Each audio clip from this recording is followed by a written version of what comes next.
2017 brought a devastating hurricane season with huge storms like Harvey, Irma, and Maria. While many may be hoping for a quieter year, researchers say that won't necessarily be the case. The team at Colorado State University is predicting that the hurricane season will be slightly above average this year. CBS News weather producer David Parkinson joins me now. David, Harvey, Maria, Irma, I mean, can we really imagine and expect that there could be anything worse? So I don't think it'll be quite, and I don't think anyone's predicting it will be anything nearly as bad as last year. But as we get to a system where we've got warmer temperatures in the waters and unclear El Nino, La Nina setup, there is the chance for a more favorable season. So that's the key thing. Last year, there was a projection for an El Nino. It did not materialize. We got a La Nina. We got tons of storms.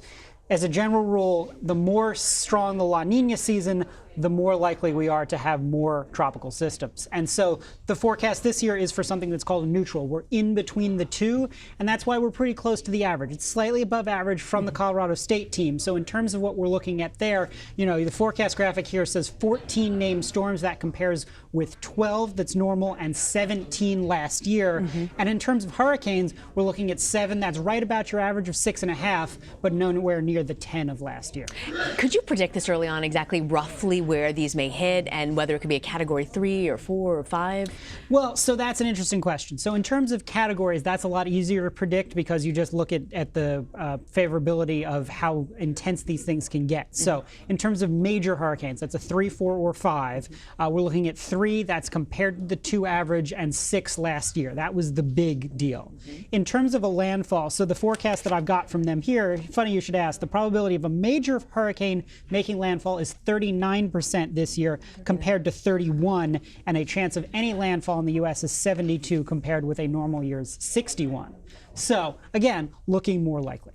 So how effective are these predictions this early out?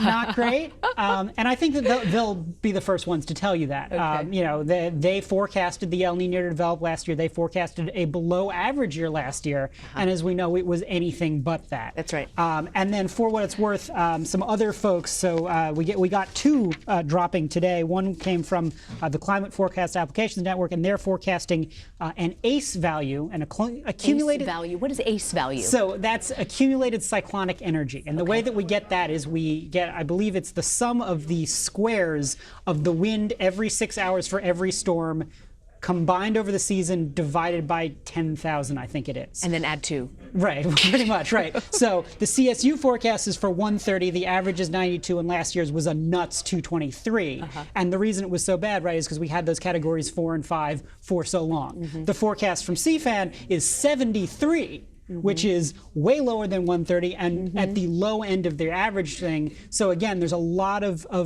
forecast fungibility here. The National Hurricane Center and the National Weather Service come out with their forecast in May. Hurricane season starts in June, and by the time hurricane season starts, we have a lot more confidence because spring is notoriously really hard to pin down the El Nino. We get a lot better of a view as we get into summer, but we'll be tracking it all here from the Weather Center. I think the bottom line is we'll be seeing a lot of you on set over the next few months, hopefully, likely. for everyone in America's sake, you won't be, but yes, I think that's Sounds like fair. it. David Parkinson, thank you for joining us. Sure thing, not a problem.